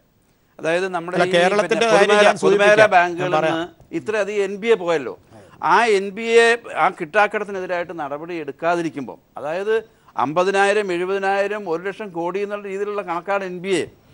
അത് അങ്ങനെ ഇരിക്കുമ്പോഴാണ് നമ്മുടെ കോപ്പറേറ്റീവ് ബാങ്കുകൾക്കെതിരായിട്ടുള്ള വലിയ പ്രചരണം നടത്തിയത്. കോപ്പറേറ്റീവ് ബാങ്കുകളെ തകർക്കുന്നതിൻ്റെ വക്കിൽ വരെ എത്തി. ഇപ്പോൾ ഈ ചാർജൊന്നും വാങ്ങാതെ ആൾക്കാർക്ക് ബിസിനസ് നടത്താൻ കഴിയുന്ന ഒരു സംഭവമാണ് കോപ്പറേറ്റീവ് ബാങ്ക്. അതൊക്കെ ഇപ്പം നമ്മൾ പുനഃപരിശോധിക്കേണ്ട കാര്യമാണ്. എന്തുകൊണ്ട് ഇത് സംഭവിച്ചു? കോപ്പറേറ്റീവ് ബാങ്കുകളെ ഇന്നിപ്പോൾ ശക്തിപ്പെടുത്തുന്നതിന് ആവശ്യമായ നടപടികൾ വേണ്ടതല്ലേ? തീർച്ചയായിട്ടും ആ തരത്തിലുള്ള ഒരു സ്വയം വിമർശനം നടത്തേണ്ടതല്ലേ? സ്വയം വിമർശനത്തിന്റെ കാര്യമൊന്നുമില്ല. അന്നും പറഞ്ഞത് സഹകരണ മേഖല ശക്തിപ്പെടണം. അതിനകത്ത് എന്തെങ്കിലും MS കുമാർ അതാണ് പറഞ്ഞത്. അല്ലല്ല, BJP പറഞ്ഞതാണ്. എന്തെങ്കിലും അരുതാത്ത ഒരു പ്രവണത ആ മേഖലയിൽ ഉണ്ടെങ്കിൽ അത് പരിഹരിക്കണം. അങ്ങനെ കോപ്പറേറ്റീവ് രംഗം ശക്തിപ്പെടണം എന്നാണ് പറഞ്ഞത്. എന്നിട്ട് ഇതാണല്ലോ ചെയ്തത്. എവിടെ ശക്തിപ്പെട്ടു? മര്യാദയ്ക്ക് സംസ്ഥാന സർക്കാരിന്റെ ഇടപെടൽ കൊണ്ടാണ്. കോപ്പറേറ്റീവ് ബാങ്കിൽ അരുതാത്ത പ്രവണതയുണ്ട് എന്ന് പറഞ്ഞ സമയത്ത് നമ്മൾ കാണാതെ പോയത് ഇന്ത്യയിലെ എല്ലാ കൊമേഴ്സ്യൽ ബാങ്കുകളെയും, പ്രത്യേകിച്ച് പൊതുമേഖലാ ബാങ്കുകളെ കൊള്ളയടിച്ച വലിയ കോർപ്പറേറ്റുകളുടെ ആ കൊള്ള നമ്മൾ കണ്ടില്ല. ശ്രീ ഗിരീഷ് കുമാർ, താങ്കൾ എന്താണ് പറയാൻ വന്നത്? അതായത് ഒരു കാര്യം ആലോചിക്കണം. SBIയിൽ മെർജ് ചെയ്തിട്ടില്ലായിരുന്നെങ്കിൽ ഇങ്ങനെ ഒരു തീരുമാനം SBT എടുക്കാൻ കേരളത്തിൽ ധൈര്യപ്പെടുമായിരുന്നോ? ധൈര്യപ്പെടുമായിരുന്നില്ല. കാരണം ഈ മെർജറിൻ്റെ MS കുമാർ പറഞ്ഞല്ലോ, മെർജറിൻ്റെ എതിരായിട്ട് പറയുന്ന ആളുകളാണ് എന്ന്. കേരളത്തിലെ ബാക്കി 3 പ്രൈവറ്റ് സെക്ടർ ബാങ്കുകൾ, ഫെഡറൽ ബാങ്ക് അടക്കമുള്ളവരും കേരളത്തിന് നഷ്ടമാകാൻ പോവുക. അപ്പോൾ മെർജറിൻ്റെ ഫലമായി SBI വലിയ കോർപ്പറേറ്റ് SBTക്കാരുണ്ട്, ഞങ്ങൾക്കൊന്നും ചെയ്യാൻ പറ്റുന്നില്ല, ഇതെല്ലാം SBIയുടെ തീരുമാനമാണ്. അപ്പോൾ SBT കേരളത്തിൽ ഹെഡ് ഓഫീസുള്ള ഒരു ബാങ്ക് ഉണ്ടായിരുന്നെങ്കിൽ അത് കേരള ഗവൺമെൻറ്റിൻ്റെ കൂടെ സ്വാധീനം ഉണ്ടാകുന്ന ബാങ്ക് ആയിരിക്കും. ഇത്തരത്തിലുള്ള സർവീസ് ചാർജ് വേണ്ടെന്നൊന്നും നമ്മൾ പറയുന്നില്ല. സാധാരണക്കാർക്ക് അതിനുള്ള ഇളവുകൾ കൊടുക്കണം, അതല്ല വലിയ കോർപ്പറേറ്റുകൾക്ക് ചാർജ് എടുക്കണം. ന്യായമായ സർവീസ് ചാർജ് വേണ്ട എല്ലാത്തിനും കൊടുക്കുന്നു. നമ്മൾ വേണ്ടെന്ന രീതിയിലുള്ള സർവീസ് ചാർജുകൾ വരുമ്പോഴാണ് അതിന്റെ കാരണങ്ങൾ, സർവീസ് ചാർജിനുള്ള കാരണങ്ങൾ കേൾക്കുമ്പോഴാണ് അത്ഭുതം ഉണ്ടാകുന്നത്. ഡോക്ടർ തോമസ് ഐസക്, ഇപ്പോൾ നോട്ട് നിരോധനം വന്ന ശേഷം തന്നെ കേരളം വല്ലാതെ പ്രതിസന്ധിയിൽ അകപ്പെട്ടപ്പോൾ, പ്രത്യേകിച്ച് സഹകരണ ബാങ്കുകളുടെയൊക്കെ കാര്യത്തിൽ പ്രശ്നമുണ്ടായപ്പോൾ അങ്ങേപ്പോലുള്ളവർ ഇടപെട്ട് പല രീതിയിൽ കരയ്ക്ക് എത്തിച്ചു വരികയായിരുന്നു. ബാങ്കിൻ്റെ വിശ്വാസ്യത പോലും ഇപ്പോൾ നഷ്ടപ്പെടുന്ന അവസ്ഥയിലാണ് ഇന്നത്തെ സർക്കുലറുകളും വന്നിരിക്കുന്നത്. മാർക്കറ്റ് ഡൗൺ ആയി പോകുന്നു, അതിൻ്റെ ഫലമായി ഈ പണം ഒഴുകാത്തൊരവസ്ഥ ഉണ്ടാകുന്നു. ഇതിൽ നിന്നൊക്കെ, ഇപ്പോഴത്തെ ഈ അവസ്ഥയിൽ നിന്നൊക്കെ കേരളം ഈ പുതിയ സാഹചര്യത്തെ എങ്ങനെയാണ് നേരിടുക?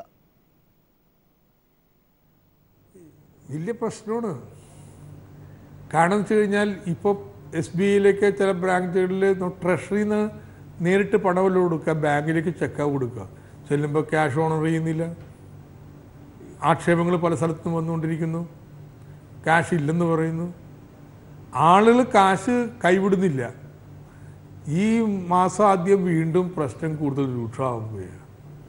സർക്കാർ കൂടുതൽ നോട്ടടിക്കുന്നുണ്ട്, പക്ഷേ മനുഷ്യന്മാരെ കാശെല്ലാം കൈവച്ചുകൊണ്ടിരിക്കുകയാണ്.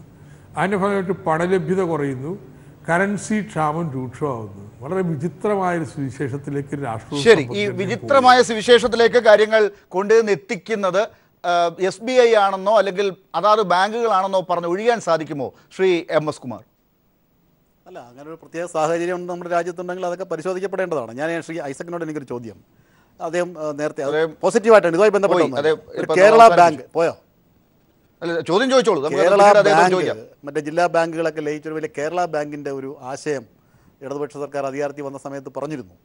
അതിൻ്റെ പ്രവർത്തനങ്ങളും എല്ലാം നടക്കുന്നുണ്ടോ, അത് ഉണ്ടാവുമോ? അല്ല, അത് നമുക്ക് പ്രത്യേക ഒരു ചർച്ച വെക്കാം. ശ്രീ MS കുമാറിനും BJPക്കും അതൊക്കെ ചോദിക്കാനുള്ള ഡോക്ടർ KN ഹരിലാലിന് അതിനെക്കുറിച്ച് വ്യക്തമാക്കിയിട്ടുണ്ട്. കേരള ബാങ്ക് തുടങ്ങുക തന്നെ ചെയ്യും. കേരള ബാങ്ക് തുടങ്ങുന്നത് സംബന്ധിച്ചുള്ള റിപ്പോർട്ട്, ആ പഠന റിപ്പോർട്ട് ഗവൺമെൻറ്റിൻ്റെ കയ്യിലുണ്ട്. സ്വാഗതാർഹമാണോ എന്ന് ചോദിക്കായിരുന്നു. അതല്ല, അത് ഈ പിന്നെ കേരള ബാങ്ക് വരുന്നത് തീർച്ചയായിട്ടും ഇതുപോലുള്ള വിഷമം പിടിച്ച സാഹചര്യങ്ങളിൽ കേരള ഗവൺമെൻറ്റിനും കേരളത്തിലെ ജനങ്ങൾക്കും തീർച്ചയായിട്ടും നല്ലതായിരിക്കും. ഇവിടെ നേരത്തെ ഗിരീഷ് കുമാർ സൂചിപ്പിച്ചതുപോലെ ഇവിടെ വേറൊരു ബാങ്കിങ് സാന്നിധ്യം ഉണ്ടെങ്കിൽ SBI പോലുള്ള വലിയ കൂടുതൽ കുത്തക ശക്തിയുള്ള ബാങ്കുകൾക്ക് ഇത്തരം നിലപാടെടുക്കാൻ കഴിയില്ല. കേരളത്തിലുടനീളം കേരള ബാങ്കിന് ബ്രാഞ്ചുകൾ വന്നു കഴിഞ്ഞാൽ കേരളത്തിലെ ജനങ്ങൾ ആ ബാങ്കിലേക്ക് കൂടുതൽ ഡിപ്പോസിറ്റ് തുടങ്ങും. അതുപോലെ തന്നെ കോപ്പറേറ്റീവ് ശൃംഖലയ്ക്ക് കൂടുതൽ ശക്തി വരും. അത് കേരളത്തിൻ്റെ വലിയൊരു പ്രതിരോധമായിട്ട് മാറുകയും ചെയ്യും. ശ്രീ MS കുമാർ, ഒരുപക്ഷെ നിങ്ങൾ ഉണ്ടാക്കി വെക്കുന്ന സാഹചര്യങ്ങൾ ഉപയോഗപ്പെടുത്തി പ്രതിസന്ധികളെ തരണം ചെയ്യാൻ സംസ്ഥാനം ശ്രമിക്കുമ്പോൾ നിങ്ങളത് ഉപയോഗപ്പെടുത്തുന്നില്ലേ എന്ന് പറഞ്ഞുകൊണ്ട് നിങ്ങളും ആ വഴിയിലേക്ക് വന്നില്ലേ എന്ന് പറയുന്നത് ഒരുതരം വല്ലാത്ത ന്യായമാണ്. ഇതാ ഇപ്പോൾ ഈ സർക്കുലറിൽ തന്നെ ഏറ്റവും ആശങ്കകൾ തീരുന്നില്ല എന്നാണ് ഡോക്ടർ ഐസക് തുടക്കത്തിൽ തന്നെ പറഞ്ഞത്. ബഡ്ഡിയുടെ കാര്യം മാത്രമാണെന്ന് പറയുന്നു. ഇപ്പോൾ ഇവിടെ സൂചിപ്പിച്ച ബിസിനസ് കറസ്പോണ്ടന്റുകളുടെ കാര്യം, ഒപ്പം ഡിപ്പോസിറ്റ് ചെയ്യുന്ന തുകയ്ക്ക് ഉള്ള ഫീസിനെ കുറിച്ച് പറഞ്ഞത്, ചെക്കിൻ്റെ കാര്യത്തിൽ ഇഷ്യൂ ഓഫ് ചെക്ക് ബുക്കുകളുടെ കാര്യത്തിൽ നേരത്തെ ഗിരീഷ് കുമാറൊക്കെ ചൂണ്ടിക്കാട്ടിയ കാര്യങ്ങൾ, മുമ്പില്ലാത്ത പലതരം ഫീസുകളുണ്ട്. ഈ ATMൻ്റെ കാര്യത്തിൽ മാത്രമല്ല, ബാങ്കിൽ പോയി പണം എടുക്കുന്ന ആ കാര്യങ്ങൾ കൂടി കൗണ്ട് ചെയ്യുന്നുണ്ട്. ഇതിൻ്റെ ഏറ്റവും അവസാനം ബിയോണ്ട് 4 വിത്ഡ്രോവൽസ് എന്ന് പറഞ്ഞുകൊണ്ട് at branch ₹50 plus service tax per transaction എന്നാണ് വിഡ്രോവലിൻ്റെ കാര്യത്തിൽ പറഞ്ഞിരിക്കുന്നത്. ഇതൊക്കെ കൺഫ്യൂഷൻ ഇപ്പോഴും തീരുന്നില്ല. അത് വീണ്ടും വീണ്ടും പ്രശ്നങ്ങൾ ഈ നോട്ട് നിരോധിച്ചപ്പോൾ ഉണ്ടായതുപോലെയുള്ള പുതിയ സർക്കുലറുകൾക്ക് ഇടയാക്കുന്നതല്ലേ? പുതിയ സർക്കുലറുകൾ ഇതൊക്കെ ക്ലാരിറ്റിയോടുകൂടി വീണ്ടും വരുമെന്ന് വിചാരിക്കാം. ഞാൻ വളരെ പോസിറ്റീവായിട്ട് ഇല്ലാതെ ഇങ്ങനെ ചാടിക്കേറി എന്തുകൊണ്ടാണ് ഇങ്ങനെയുള്ള കാര്യങ്ങളിൽ ഇടപെടുന്നത്? ജനങ്ങൾക്ക് വിശ്വാസ്യത പോയാൽ, മാർക്കറ്റ് തകർന്നാൽ അത് രാജ്യത്തെ ബാധിക്കില്ലേ? ഞാൻ ആദ്യമേ പറഞ്ഞു, അതല്ല SBI അതിൻ്റെ അതോറിറ്റീസ് പറയേണ്ട മറുപടി. ഞാൻ അവരുടെ വക്താവായിട്ടല്ല വന്നിരിക്കുന്നത്. ഞാൻ വളരെ പോസിറ്റീവായിട്ട് കേരള ബാങ്കിനെ പറ്റി ചോദിച്ചപ്പോഴും അതിലും നിങ്ങളൊരു കുറ്റം കാണാനാണ് ശ്രമിക്കുന്നത്. എന്ത് ചെയ്യും? ഇതിനിടയിൽ ഈ ചർച്ചയിൽ പെട്ടെന്ന് ബന്ധമില്ലാത്തൊരു കാര്യം ധനകാര്യമന്ത്രി കൂടി ചർച്ചയിൽ ഉള്ളത് കൊണ്ടാണ് ഞാൻ അദ്ദേഹത്തോട് മുഖാമുഖം ചോദിച്ചത്. എന്റെ ഈ ചോദ്യത്തിനുള്ള ഉത്തരം ഇനി SBI സർക്കുലർ നടപടികളെ പറ്റി പറയാം. ഞാൻ ശ്രീ MS കുമാർ, നവംബർ 8-ാം തീയതി ബാങ്ക് മാത്രം എടുത്ത തീരുമാനമല്ല, രാജ്യത്തെ ആളുകളുടെ മുഴുവൻ പണം കൊണ്ടുപോയി ബാങ്കിൽ ഇടൂ എന്ന് പറഞ്ഞത് രാജ്യത്തിന്റെ പ്രധാനമന്ത്രിയാണ്. ഇതാ 48 മണിക്കൂറിനകം തീരുമെന്ന് പറഞ്ഞതാണ്. 10 ദിവസം കഴിയുമ്പോൾ തീരുമെന്ന് പറഞ്ഞു, 50 ദിവസം കഴിയുമ്പോൾ തീരുമെന്ന് പറഞ്ഞു. ഇതൊക്കെ തീരാതെ രാജ്യത്തെ അതിർത്തിയിലെ പട്ടാളക്കാരെ ഓർക്കാനാണെന്ന് പറഞ്ഞത്. ഇത് ഇപ്പോൾ ഇങ്ങനെ പുതിയ കാര്യങ്ങൾ ബാങ്കുകൾ ചരിത്രത്തിലില്ലാത്തതുപോലെ എടുക്കുമ്പോഴും നിങ്ങൾ പുതിയ സർക്കുലറുകൾ വരും, കാത്തിരിക്കൂ, ഞങ്ങൾക്കൊന്നും ഇല്ല, ഇടപെടാനില്ല എന്ന് പറയുന്നത് എന്തുതരം ഇടപാടാണ്? ഇത്തരം നടപടികളിലൊന്നും ഇന്ത്യയിലെ ജനങ്ങൾക്ക് ഈ സർക്കാരിനോട് വിരോധമില്ല, അവർക്ക് അതൊന്നും ബാധകമല്ല എന്നുള്ളത് നമ്മൾ ഇന്ത്യയിലെ ജനങ്ങൾ നിങ്ങൾ ആരെയാണ് ഉദ്ദേശിച്ചത്? പ്രതിഷേധിച്ച ആളുകളൊന്നും ഇന്ത്യയിലെ ജനങ്ങളല്ലേ? ഉത്തർപ്രദേശ് അടക്കമുള്ള ഇന്ത്യയിലെ ജനങ്ങളെയാണ് ഞാൻ പറഞ്ഞത്. അല്ലല്ല, കേരളം അടക്കം എല്ലായിടത്തും എല്ലാ ജനങ്ങൾ എല്ലാ തെരഞ്ഞെടുപ്പുകളിൽ ഈ തെരഞ്ഞെടുപ്പുകളിലെല്ലാം ഈ എതിർകക്ഷികൾ പ്രചരിപ്പിച്ചത് മുഴുവൻ ഈ നോട്ട് അസാധുവാക്കിയതിനെ കുറിച്ചും ഗവൺമെന്റിന്റെ സാമ്പത്തിക നയങ്ങളെക്കുറിച്ചുമാണ്. ജനങ്ങൾ അതിനെല്ലാം തള്ളിക്കളഞ്ഞുകൊണ്ട് ആ നയങ്ങൾ അംഗീകരിച്ചു. പിന്നെ നിങ്ങൾ അതിനെ കുറ്റപ്പെടുത്തിക്കൊണ്ട് സംസാരിക്കുന്നതിന്റെ അർത്ഥം എന്താ? ഈ പറഞ്ഞ സാമ്പത്തിക കാര്യങ്ങൾ ചർച്ച ചെയ്തെന്ന് എനിക്ക് തോന്നുന്നില്ല. അവിടെ ബീഫും മറ്റു കാര്യങ്ങളൊക്കെയാണ്. അതിനിടയ്ക്ക് ഇപ്പോ അരവിന്ദ് കെജ്രിവാൾ കാണിച്ച ആ ഡെമോൺസ്ട്രേഷൻ കൂടി ചർച്ചയായിട്ടുണ്ട്, വോട്ടിംഗ് മെഷീനെ കുറിച്ച്. ഞാൻ അതിലേക്ക് വരുന്നില്ല. ഏറ്റവും അവസാനമായി ഡോക്ടർ കെ എൻ ഹരിലാൽ, ഈ കാര്യത്തിനുള്ള ഒരു മറുപടി ഉണ്ടോ? യഥാർത്ഥത്തിൽ ഈ ജനങ്ങളുടെ ജീവിതം ഇതൊക്കെ ദുസ്സഹമാക്കുന്നുണ്ട്. ഇപ്പോൾ ഡിമോണിറ്റൈസേഷൻ ഇൻഫോർമൽ സെക്ടറിനെ, നമ്മുടെ കാർഷിക മേഖലയൊക്കെ വളരെ പ്രതികൂലമായിട്ട് ബാധിച്ചു. ചെറിയ കച്ചവടക്കാരെ എല്ലാം തീർച്ചയായിട്ടും നിസ്സംശയം വളരെ പ്രതികൂലമായിട്ട് ബാധിച്ചു, ഇന്ത്യയിലെ ഇൻഫോർമൽ സെക്ടറിനെ മൊത്തത്തിൽ. അതുപോലെ തന്നെ ഈ നടപടികൾ, ഇപ്പോൾ SBIയുമായി ബന്ധപ്പെട്ട നടപടികളും ജനങ്ങളെ ബാധിക്കുന്നുണ്ട്. അതിൻ്റെ ഭാഗമായിട്ടാണ് ഈ വലിയ പ്രതിഷേധം വന്നത്. പക്ഷേ നമ്മുടെ ഇന്ത്യയിലെ രാഷ്ട്രീയം ഇന്ന് കൈകാര്യം ചെയ്യപ്പെടുന്നത് വേറൊരു രീതിയിലാണ്. ഇപ്പോൾ ഈ ഇഷ്യൂ വരുമ്പോൾ തന്നെ നമ്മൾ ട്രിപ്പിൾ തലാഖിൻ്റെ ആ ഒരു കോൺട്രവേഴ്സിയിലേക്ക് പോവുകയാണ് രാജ്യം. അതുപോലെ ഓരോ തരത്തിലുള്ള വർഗീയ ഇഷ്യൂസിലേക്ക് രാജ്യത്തിൻ്റെ ശ്രദ്ധ തിരിച്ചു വിട്ടുകൊണ്ടാണ് അത്തരം ക്യാമ്പയിൻ വരുമ്പോൾ തന്നെ നിങ്ങൾ ശ്രദ്ധിച്ചോണം, ജനങ്ങളെ ബാധിക്കുന്ന സാമ്പത്തിക നടപടികൾ എടുക്കുന്നതിൻ്റെ മറയായിട്ടാണ് പലപ്പോഴും ഈ വർഗീയവാദവും അതുമായി ബന്ധപ്പെട്ട പുകിലുകളും ലഹളകളും സംഘർഷങ്ങളും ഒക്കെ ഉപയോഗിക്കപ്പെടുന്നത്. ശരി, എന്തായാലും ജനങ്ങൾ നയിച്ചുണ്ടാക്കുന്ന പണമാണ്. ആ പണം ബാങ്കിലിട്ട് സർക്കാർ കാത്തുകൊള്ളുമെന്നുള്ള പഴയ പ്രതീക്ഷകൾക്ക് കോട്ടം തട്ടുന്ന രീതിയിലുള്ള ഇടപെടലുകളും സർക്കുലറുകളും വരുന്നതിനെ തടയേണ്ടത് ഈ രാജ്യം ഭരിക്കുന്നവർ തന്നെയാണ്. അതിന് വേണ്ട രീതിയിലുള്ള ഇടപെടലുകൾ നടത്താതിരുന്നാൽ ജനം തന്നെ അതിൽ അവസാനം ഇടപെടും എന്ന് മാത്രമേ ന്യൂസ് ആൻഡ് വ്യൂസിന് പറയാനുള്ളൂ. വളരെ നന്ദി ഈ ചർച്ചയിൽ പങ്കെടുത്തതിന് doctor Thomas Isaac, Shri MS Kumar, doctor KN Harilal, Shri Girish Kumar. News and views അവസാനിക്കുന്നു. നമസ്കാരം.